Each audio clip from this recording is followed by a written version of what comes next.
Joe Rogan has probably sold more peptides than any salesman alive, and he's never made a single dime off. He talks about them on the biggest podcast on earth, tens of million people listening, and somewhere in there he says the magic word. He calls BPC 1.7 Wolverine shit. He tells a story about his elbow, tendonitis from years of lifting and martial arts, the kind he couldn't fix, and after he started the peptide, the pain was gone in 2 weeks. And the second those words leave his mouth, 100,000 guys open a new tab and type in vial BPC 1.7. And here's the thing, I'm not going to sit here and tell you that Joe Rogan is lying to you. I don't think he is.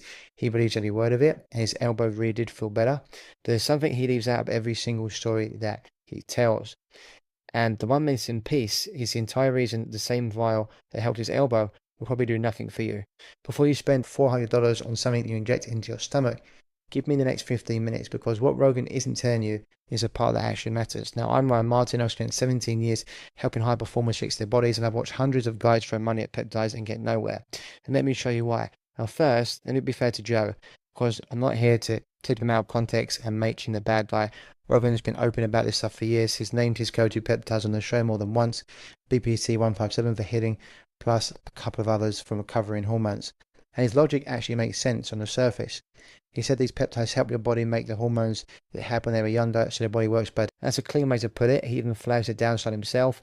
On his episode of Andrew Huberman, he said that the stuff is legit, and that unfortunately the FDA is trying to get rid of it, and that a lot of things that are really good for you aren't regulated correctly.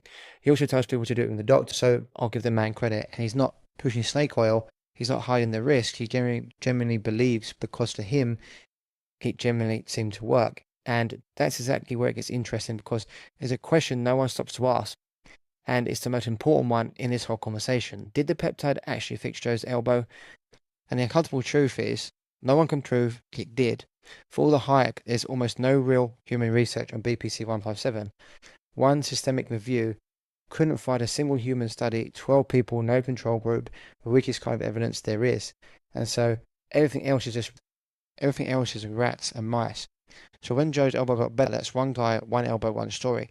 Maybe the peptide did it, maybe 2 weeks of rest did it, maybe his body, which was in great shape to begin with, just healed the way the body is supposed to heal. There's no way to know, and that matters more than you think, because here's what we can say for sure. If a healing signal like that has any shot of working, the body is most likely to work in is a body like Joe's. So think about who he is. One of the healthiest 50-something men on the planet, trains every day, leans, sleeps in a cold room, been optimizing his body for 30 years. So when Joe had a problem, it was one beat up elbow sitting in a body that was otherwise running clean. His blood flow worked. His cells were listening. His tank was full. And if you send a repair signal in a body like that, the body actually has what it needs to act on it. Best case scenario, top to bottom. Now picture the guy actually watching this video. You're not Joe Rogan. You're the entrepreneur who wakes up exhausted after hours of sleep. Coffee barely touches you anymore. Adderall's lost its grip. You've got the brain fog that rolls in every afternoon like clockwork. The anxiety humming under everything. That feeling of winning on paper and dying on the inside. And you've already tried everything. The doctors with no answers. The supplements stacked on your counter. The cold plunge, the sauna, the WAP. The band that's telling you what you already knew, that you feel like garbage. So when you hear Joe say Wolverine shit, you think, finally, here's the one thing that fixes me. And there's a part that no one actually talks about, and is if these peptides do anything, the difference between his result and yours was never the peptide or the dose, it's the state of the body receiving it. I call it your terrain. Your terrain is a variable the entire peptide industry is quietly ignoring. So I'm going to explain this and what terrain actually means, because it's the game changer. Now, peptide is a messenger. That's all it is. It's a tiny signal. It's a tiny signal that walks up to your cells and says, hey, do this thing. Heal here, calm down over there. But a message is worthless if nobody's home to receive it. And in a burned out body, no one's home. The cells are too inflamed, too starved, and too overwhelmed to act on a single word that the peptide is saying. So you inject the most hype signal in the world into a body that can't do anything with it. It's not a peptide problem, it's a terrain problem. And there are 3 specific things going on inside a body burned out that shut the signal down. So let me walk you through all 3, because this is where it clicks. Now the first one is inflammation. Your body's been running hot for years from stress and bad sleep and processed food and maybe alcohol and maybe drugs and junk. You're swimming in every day. You end up with chronic low-grade inflammation everywhere. Think of it like static. And your peptide is trying to whisper an instruction to your cells, and the information is the roar of a crowd drowning out. The signal is technically there, but no one can hear it. And the second one is insulin resistance. This is the one that quietly wrecks high performers, and almost no one connects it to how they feel.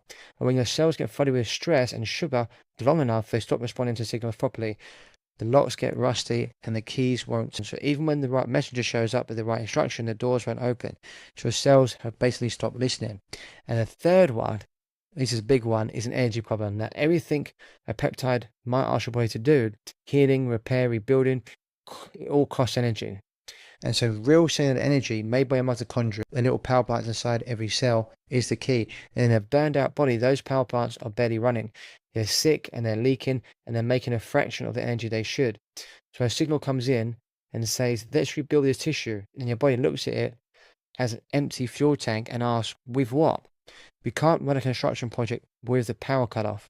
So add it all up. The signal can't get heard because of the inflammation. The cells can't respond because they've gone deaf.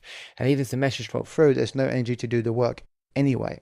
You just paid $400 to inject a beautifully written instruction into a body that can't read it, can't hear it, and can't act on it. That's not Joe Rogan's body. That's yours. And the maddening part is you're just blaming yourself because of it. You'll think you've got a bad batch, or you dosed it wrong, or you're just broken in some way and no one can fix it. And it's none of that. You tried to renovate a house with the power turned off. Now, I told you I'll give you the part Rogan glosses over, and the terrain is a big one. But there's a second thing he barely touches, and it's a part that should actually stop you cold. Where is this stuff even coming from? Most of these peptides aren't true for humans. They get sold as research chemicals, which is a legal loophole that lets a website ship you a vial without anyone checking what's actually in it. And that's not a small problem. Studies on these products have found that somewhere between 12 and nearly 60% of them are contaminated with something other than what's on the label. So you might be injecting something tainted, or something that's just inert junk that does nothing, or even the peptide you paid for, and you have no way of knowing, and the regulators are damn staying quiet about it. In April of 2026, Health Canada put a public warning telling people not to buy or inject these peptides because they've never been checked for safety or quality and could contain too much, too little, or none of what's on the label. They didn't just warn, they named the compounds and they seized products that were already being sold. In the US, the FDA flagged BPC 157 specifically, citing immune reactions, impurities, and not enough safety information to know if it's even safe to put in the person. Even Rogan said on his own show that the FDA is coming for this stuff. He framed it off a good thing being taken away, but I frame it differently. And the agencies whose entire job is safety all start pointing at the same stuff. It's probably worth slowing down for. So here's where I land. I want to be straight with you. Peptides aren't evil. If they work at all, it's in the right body and at the right time from a real source, and we'll only really know once there's actual human research behind them. Joe Rogan is not a liar and he's not an idiot. He's just playing a completely different game than what most people are, and what you are a different playing field completely. And he's got a clean engine that maybe needed one part looked at. Your engine's been running on fumes and bad fuel for a decade, and you're about to drop a premium part in it. You've likely got an engine that's been running on fumes and bad fuel for a decade, and you're about to drop a premium part into it and wonder why nothing changes. The peptide was never the missing piece, your terrain is. The actual good news is that the terrain is the most fixable thing in your whole body because it's the foundation everything else sits on. You don't start by adding something, you start by clearing the way so your body can actually hear the signal again. That means getting your nervous system out of survival mode it's been stuck in for years, so your body stops treating every day like an emergency. And it means bringing that inflammation down and getting your cellular energy back online so that when you finally give your body an instruction, someone's home to receive it and there's something in the tank to act on. Do that, and the wild part is a lot of guys find they don't even need the peptide anymore, because most of what they were trying to fix with a vial was their terrain screaming to help them the whole time. I made a full video that goes deep on exactly why peptides fail in a broken body and what to do instead, step by step. It's the next thing you should watch, and it picks up right where this one leaves off. I'll put it in the screen now. Don't inject anything until you've watched it. The body doesn't need another signal. It needs to fix the thing that's stopping it from listening in the first place. And I'll see you in the next video.